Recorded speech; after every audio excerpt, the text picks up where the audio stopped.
Bismillahirrahmanirrahim. Assalamualaikum warahmatullahi wabarakatuh. Hai teman-teman, kembali lagi ya bersama Bitoni dalam pelajaran PAI. Apa kabar kalian semuanya? Dan seperti biasa, sebelum kita mulai pembelajaran hari ini, alangkah baiknya kita membaca doa sebelum belajar. Dan silakan teman-teman membaca doa bersama-sama ya.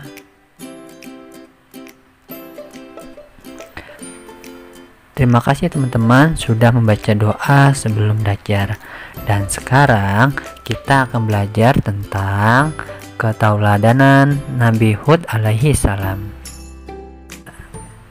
Nabi Hud alaihi salam adalah putra Sam bin Nabi Nuh alaihi salam. Nabi Hud alaihi salam adalah utusan Allah Subhanahu wa taala dan memiliki sifat santun dan berbudi luhur. Nabi Hud alaihissalam sangat taat kepada Allah Subhanahu wa taala dan tidak mudah marah. Pada suatu hari, Allah memerintahkan Nabi Hud alaihissalam untuk berdakwah kepada kaum Aden di Al-Ahqaf. Dahulu kala, kaum Aden sangat taat kepada perintah Allah Subhanahu wa taala. Akan tetapi, kaum Aden mulai membuat patung-patung dari tokoh-tokoh yang mereka hormati, sehingga kaum Aden melupakan perintah Allah Subhanahu wa taala karena kaum Aden sudah menyembah berhala. Kaum Aden memiliki tubuh tinggi, besar, kuat, dan cerdas.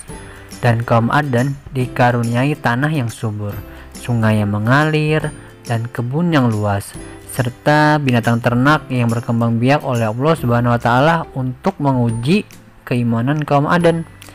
Dan sekarang kaum Aden tidak ada rasa bersyukur kepada Allah Subhanahu wa taala atas karunia yang diberikan, dan kaum Aden menjadi sombong atas apa yang sudah dimilikinya.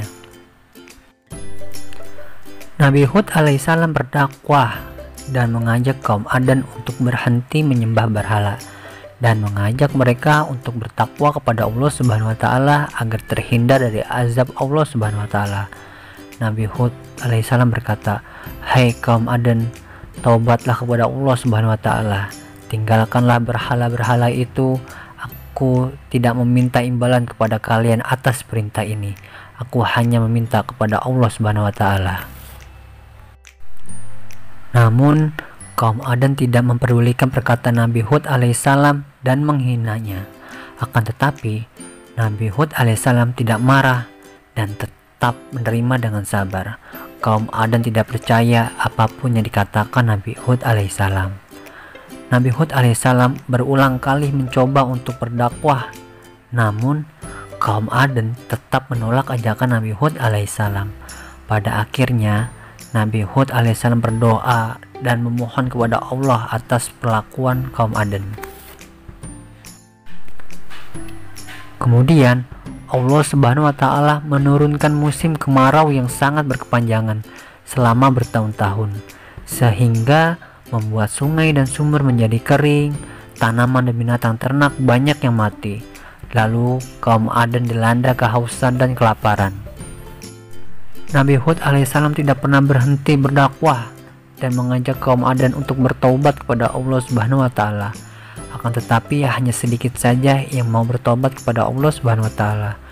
Akhirnya Allah Subhanahu wa taala memerintahkan Nabi Hud alaihissalam untuk meninggalkan Al-Ahqaf bersama dengan pengikutnya, karena Allah Subhanahu wa taala akan segera mendatangkan azabnya kepada kaum Aden.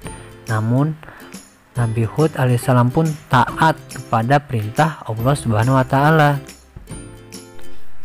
Tidak lama setelah Nabi Hud alaihissalam dan pengikutnya pergi, muncullah awan hitam dan kumpulan awan yang sangat tebal di atas langit. Melihat hal tersebut, kaum Aden merasa gembira karena merasa mengira bahwa akan turun hujan. Namun ternyata hujan tidak kunjung datang. Yang terdengar hanyalah suara gemuruh angin kencang dan udara yang terasa sangat dingin. Kaum Aden mulai merasa panik dan berhamburan mencari tempat perlindungan. Bencana angin tersebut berlangsung selama 8 hari 7 malam. Dan kaum Aden pun musnah dengan azab Allah Subhanahu wa taala. Kesimpulan pembelajaran kita dari ketauladan Nabi Hud alaihissalam adalah janganlah menjadi orang yang sombong, namun jadilah orang yang selalu taat terhadap perintah Allah Subhanahu wa taala. Sabarlah ketika Allah Subhanahu wa taala memberikan ujian atau cobaan kepada kita, sebagaimana firman Allah Subhanahu wa taala, Bismillahirrahmanirrahim. Ya ayyuhalladzina amanu ista'inu bisabri washolati innallaha ma'as-sabirin.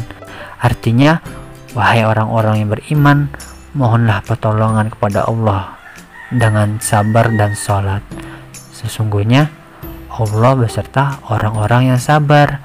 Nah, sampai di sini dulu ya teman-teman pembelajaran kita hari ini.